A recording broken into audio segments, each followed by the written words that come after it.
Olá, você vai ver nesta edição do Câmara Rio Notícias. Prefeitura do Rio promove mutirão de castração de gatos para tentar reduzir casos de esporotricose. Câmara Municipal do Rio promove encontro para discutir direitos da mulher. É preciso que essa política se fortaleça junto à população e que a gente crie realmente mecanismos, como hoje tratamos aqui bastante da questão da violência. E a história do diplomata Sérgio Vieira de Mello vira livro e dá origem a documentário. A gente quis mostrar, tanto no livro quanto no documentário, que ele está vivo nesses lugares que ele ajudou a transformar, que ele está vivo aqui no Brasil, mesmo nunca tendo atuado no Brasil.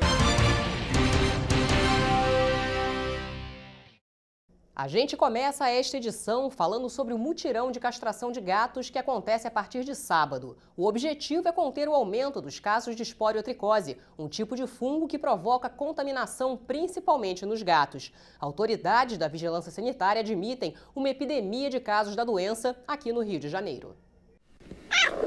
Eles são dóceis, curiosos e adoram um carinho. Esses bichanos não escondem o apego pelos donos que cuidam e dão comida. Mas por trás de tanta chameguice pode se esconder um risco para a saúde desses animais e seus donos. É preciso ter atenção aos sintomas que aparecem na pele, como feridas ou secreções nasais. A esporotricose é um fungo grave que atinge principalmente os gatos que têm contato com areia ou algum tipo de resíduo contaminado. Mas o fungo também pode aparecer em cães e humanos. As lesões de esporotricose não sempre são características. Às vezes elas podem, a maioria dos proprietários que chegam aqui falam, ele está com uma lesãozinha, que ele brigou com o gato, eu achei que fosse passar, passei um mertiolate, rifocina e não melhorou.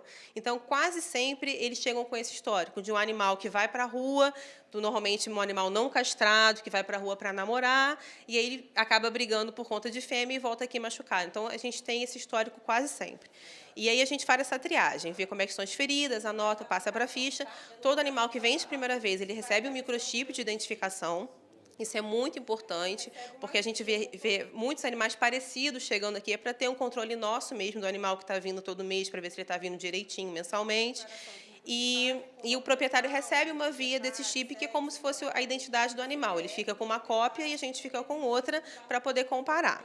Então, o animal ele recebe esse microchip e a gente libera a medicação para durante 30 dias de tratamento, porque a gente precisa que esse animal ele venha mensalmente para poder ser reavaliado antes da gente dar alta. Isso é fundamental, porque a esporotricose ela é uma zoonose, Então, é uma doença que ela pode passar para o ser humano. Por isso, a partir do próximo sábado, a Vigilância Sanitária e Controle de Zoonoses vai dar início à primeira fase do mutirão de castração dos felinos.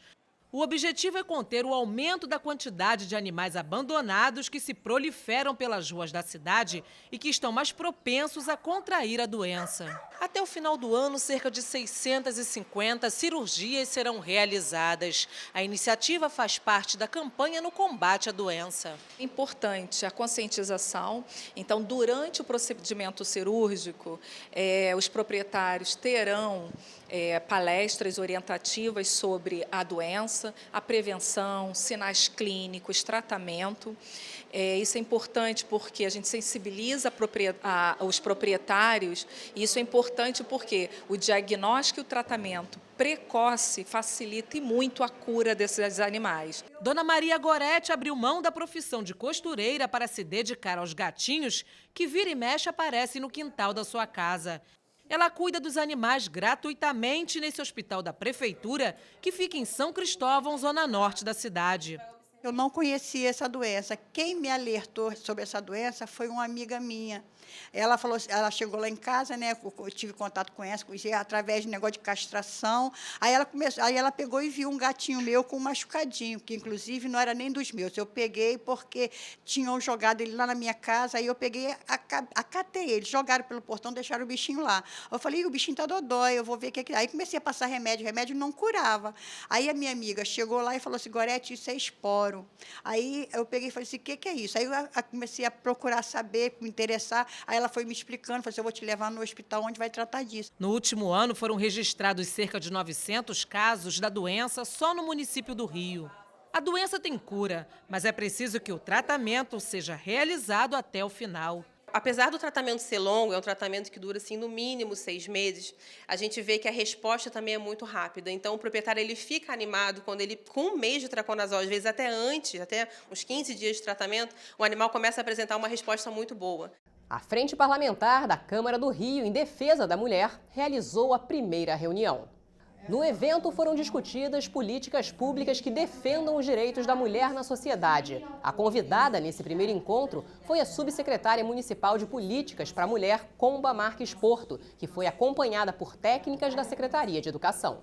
É preciso que essa política se fortaleça junto à população e que a gente crie realmente mecanismos, né, como hoje tratamos aqui bastante da questão da violência contra a mulher. É preciso criar mecanismos de coibir, para reduzir a violência. Quer dizer, é um esforço conjunto, me parece. Eu vejo uma frente parlamentar, até como bem coloca o vereador, não como um momento de confronto do legislativo com o executivo, mas sim um momento em que nós vamos discutir os problemas que nos dizem respeito a nós como gestores e ao parlamentar como um fazedor de leis, para que essas questões sejam resolvidas. Nós queremos o bem de todos e de todas. Há 15 anos, o mundo perdeu um dos maiores defensores dos direitos humanos. O diplomata brasileiro Sérgio Vieira de Mello, morto em consequência de um ataque terrorista no Iraque,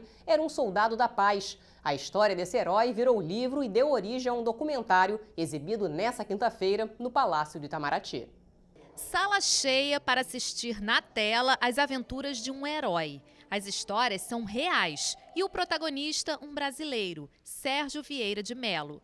O diplomata, nascido no Rio de Janeiro, trabalhou na ONU durante 34 anos, lutando pelos direitos humanos. Corajoso, carismático e ótimo negociador, repatriou refugiados, ajudou na implementação de acordos de paz no Oriente Médio e na reconstrução de países devastados pela guerra. Um orgulho para a diplomacia brasileira. Você tem um brasileiro que ocupa uma posição tão destacada e se sai tão extraordinariamente bem nesse trabalho, quer dizer, mostra umas qualidades que as pessoas imediatamente associarão ao Brasil, né? A qualidade enfim, carisma, a liderança, a capacidade de diálogo, de conversa, persistência. A vida de Sérgio, que foi assassinado em 2003 num atentado terrorista da Al-Qaeda à sede da ONU em Bagdá com outras 21 pessoas, fascinou o cineasta André Zavarizi e o jornalista Wagner Sarmento, que decidiram produzir um documentário e um filme sobre ele.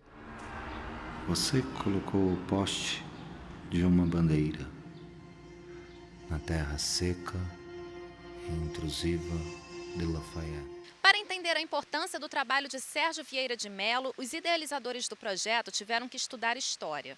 Depois das pesquisas, eles embarcaram numa viagem de 80 mil quilômetros e viram de perto o legado que o diplomata brasileiro deixou em países como Timor-Leste. O foco é a gente mostrar o que é que o Sérgio, 15 anos depois da morte dele, de que forma ele vive.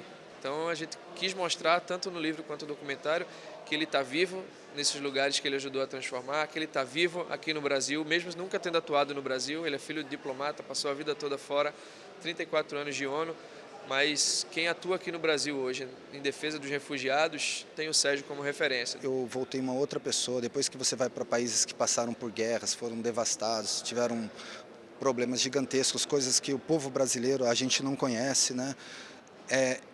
A gente fica muito grande, né? A gente volta com a alma, com o espírito muito grande. Então a gente absorveu tudo isso, tudo que a gente pegou e tentou traduzir um pouco do trabalho dele num livro e num documentário. E espero que a gente tenha conseguido. O documentário O Legado de um Herói Brasileiro foi exibido no Palácio do Itamaraty. Os convidados se emocionaram com as imagens e os depoimentos. Você permaneceu na borda.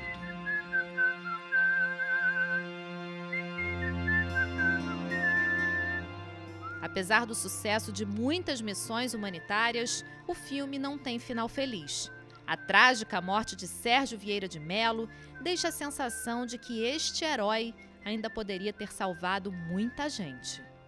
O objetivo é sempre você substituir o conflito pela cooperação, não é verdade? Esse é o objetivo principal, né?